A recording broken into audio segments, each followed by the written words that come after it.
Difference between tree and graph. ठीक है, देखो ग्राफ और ट्री दोनों ही एक नॉन लीनियर डेटा स्ट्रक्चर होता है। अब देखते हैं इन दोनों में डिफरेंस क्या है। ग्राफ नोड्स और नोड्स वर्टिसेस कह लो या फिर एजेस का एक कलेक्शन होता है। ठीक है, और ट्री भी वही होता है। तो मेन डिफरेंस क्या है?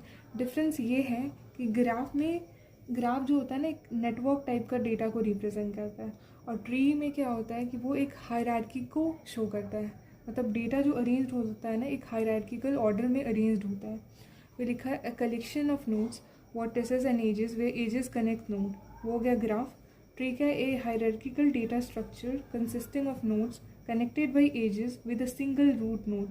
अब देखो ग्राफ के केस में कोई सा भी यूनिक नोड नहीं होता। ठीक है, जैसे देखो ये सारा क्या है, वर्टिसेस है जिसको नोड भी कहा जाता है, और ये एक वर्टिसेस दूसरे वर्टिसेस एक एजेस एक लाइन से कनेक्टेड है जिसको हम एजेस कह रहे हैं। तो यहाँ पर ऐसा कोई भी यूनिक नोड का कॉन्सेप्ट नहीं होता। बट ट्री में क्या होता है, एक यूनिक नोड होता है जिसको रूट नोड कहा जाता है। उससे सारे डेटा जो है वो कनेक्टेड होते हैं ना, सारे नोड जो होते हैं कनेक्टेड होते हैं वाया एजेस। ठीक है, अब देखते हैं ग्राफ के केस में। ग्राफ के केस में लूप या फिर साइकिल एग्जिस्ट करता है। कहने का मतलब कि देखो जैसे ये ग्राफ को कंसीडर करें, ये वर्टिसेस है और ये आपस में एजेस से कनेक्टेड है। तो यहाँ पे देखो एक साइकिल बन रहा है। ठीक है, तो ग्राफ में साइकिल फॉर्म्ड होता है, बट ट्री में कोई सा भी साइकिल फॉर्म नहीं हो रहा है, क्योंकि ये एक हायरार्किकल डेटा स्ट्रक्चर को फॉर्म करता है। यहाँ पे कोई सा भी लूप एग्जिस्ट नहीं करता। ट्री डेटा स्ट्रक्चर में यूनिक नोड नहीं होता, ट्री में यूनिक नोड होता है जिसको रूट नोड कहते हैं। ग्राफ के केस में क्या होता है कि एक वर्टिसेस से दूसरे वर्टिसेस के लिए more than one path possible है। ठीक है, कहने का मतलब कि अगर इस नोड से इस नोड तक आना है तो एक तो ये वे हो गया, एक पहला बात। दूसरा यहाँ से लेकर यहाँ आ सकते हैं, यहाँ इस नोड पे।